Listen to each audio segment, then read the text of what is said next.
Благодарам, председателе. Гледам дека преминавме со работа и по вториот амандман. И не е за изненадување, бидејќи двата амандмани се навидом слични. Тие се слични, ама се диаметрално различни еден од друг. Едниот амандман бара комплетно бришење, тој е амандманот поднесен од председавачот со комисијата и колегата Битичија. Вториот амандман е преднесен од поголема група пратеници, во кој што на моменталното постоечкото законско решение се додава она за кое што веќе се зборуваше, тоа е дека забраната, ќе го прочитам интегрално за да сватат и граѓаните за што се работи, земјоделците, ловџиите. Значи, право на учество за доделување на дивеч за ловишта на користење немаат правни лица и управители на субјекти на кои во претходниот стопански период им било одземено правото за користење на дивеч во ловишта или концесија по основ на едностран раскин на договорот или со извршена судска одлука, а ние на тоа додаваме и тоа во период од 5 години сметано од денот на едностранното раскинување на договорот. Зошто го додадовме ова во период од 5 години? Прва работа, кога станува збор за раскинување, едностранно раскинување на концесија, тоа што се обидуваат колегите ревносно да го бранат дека тоа само се раскинало, па сега после 5 години вие пак ќе конкурирате и со тоа демек банкарска гаранција нема му се раскинало договорот, што од старт е многу симптоматично, бидејќи без банкарска гаранција прашање како воопшто го добил ловиштето. За да нема банкарска гаранција, он мора да има банкарска гаранција за воопшто да го добие ловиштето, или она не плаќал концесија, па сега сме му го раскинале договорот, до тука и затоа едностранно е раскинато. Тоа не може да заврши само на едностранно раскинување на договор. Тоа го знаат колегите кои што работеле во Министерството. Ако некој не ви платил банкарска гаранција, освен едностранно што ќе му го раскинете договорот, ви и судски го гоните за да си ја надоместите материјалната штета. Така ли е, колеги? Во таа судска постапка, каде што вие ќе барате да ви ја надоместат материјалната штета, или ако некој се огрешил во стопанисувањето со ловиштето, ви по друга основа судски го гоните, тогаш нема судот да ви изрече само да во ред што сте му го раскинале договорот. Туку ќе ви изрече и други мерки кои што се заштитни механизми. Ќе ви изрече забрана за вршење на дејност. Може кривично да го осуди управителот или слично.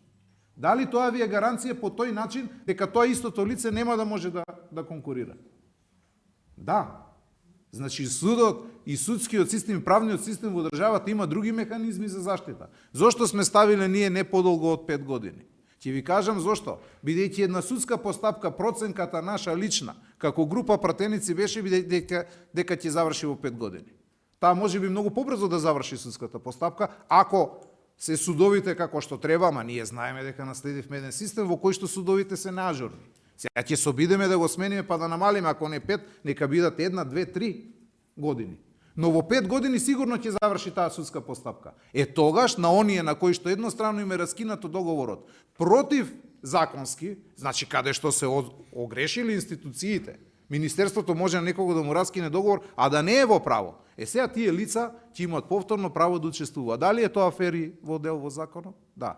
Што станува со оние кои што добиваат судски одлуки дека Министерството надвор од законските основи им го раскинало договорот? Што ќе правиме со тие луѓе, колеги? Дополнително ќе ги казниме, ќе им кажеме, освен што сме ве оштетиле, веќе па немате никакво право да учествувате на ниту еден оглас за концесија. Што ќе правиме со тие луѓе? Ќе ги казниме 2 пати?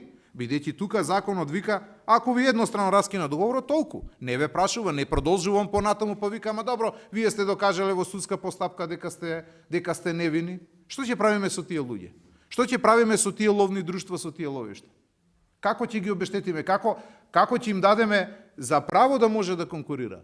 Затоа ставаме ние во рок од 5 години. За да во тој рок од 5 години има секој право судски да се докаже. А не може судската заштита да ви биде само едностранно раскинување на договор и толку. Тука не престанува, колеги, и затоа нека не манипулираат малку колегите кои што зборуваат. Вика, знаете што, едностранно не плаќал банкарска гаранција, пак му давате право. Не, почитуван колега, ако не плаќа банкарска гаранција или ако противправно лови, го ја оштети државата, Министерството нема само да застане со едностранниот раскин на договорот, туку ќе го гони по други постапки. А за сметка на Министерството ќе го гони по други постапки јавното обвинителство. Тие ќе го гонат и таму ќе добие дополнителни мерки надвор од ова што го предвидува самиот закон за ловство. И ви кажав, едно од првите мерки што ќе му изрече секој суд, тоа е забрана за вршење на дејност. И тој веќе не може да врши дејност и првиот услов кој што ќе треба да го исполни за да аплицира на ловиште, тој ќе го нема. Ќе има забрана за вршење на дејност. Едно од документите кои што му бара, тоа е да има од Централен регистар донесено дека нема забрана за вршење на дејност. Што значи дека заштитни механизми постојат и ова го сваќам за манипулација. Овој дел каде што вика дека мнозинството демек нешто прифатило и слично, па затоа сме ние овде како пратеници, валјда, да можеме да поднесеме амандмани и да го коригираме она кое што сметаме дека го направиле подносителите на законите. Поднеле закон, легитимно право и тоа се подразбира е да поднесеме амандмани. И ние поднесуваме амандмани, амандманот е поднесен, ако биде прифатен добро, ако не биде прифатен добро. Што значи дека ова што вие сте направиле амандман само да се избриши, ајде сега прифатете го, тоа е исто, не е исто и затоа имате втор амандман кој што сметам дека сето она кое што се зборуваше и првиот пат го задоволува како критериум. Тогаш намерно не земав збор и не сакав да се вклучам во расправата од основна причина што тоа е закон во прво читање и ние имавме право со амандмани да интервенираме и еве сега интервенираме. Со ова интервенција сметам дека ќе бидат задоволени сите страни, дека ова интервенција дава доволна гаранција за тоа да не се злоупотребуваат ловиштата, да не се злоупотребува концесијата на ловиштата, но од друга страна и да им се даде можност на оние кои што во судска постапка ќе докажат дека противправно им еднострано раскина договорот, тие ќе бидат чисти за законот, нема да имаат дополнителни мерки и тие ќе можат да учествуваат некаде во иднина кога повторно ќе дојде за распишување одредено ловиште. Патем речено, ловиштата не се распишуваат на краток временски период, тоа господинот председавачот со комисијата го знае. Таму е долг временскиот рок на ловиште кое што се дава под концесија, ако се слагате со мене. Така да ова, така е, сакам да кажам дека е подолг временскиот период од овој. Што значи дека ако тој не плаќа концесија, му одземете во првата година, тој ќе чека наредни 10 години додека пак да му се појави ловиште. Така или не е? Така е. Што значи дека оваа мерка која што овдека се предвидува, тоа што вие велите дека тие ќе се вратат па ќе може да учествуваат, едноставно не држи вода. Дајте да ги изгласаме амандманот што сметам дека е подобар и сметам дека вие би требало да го повлечете сега првиот амандман и дека со ова вашето барање конкретно што го имате би се задоволило. Благодарам.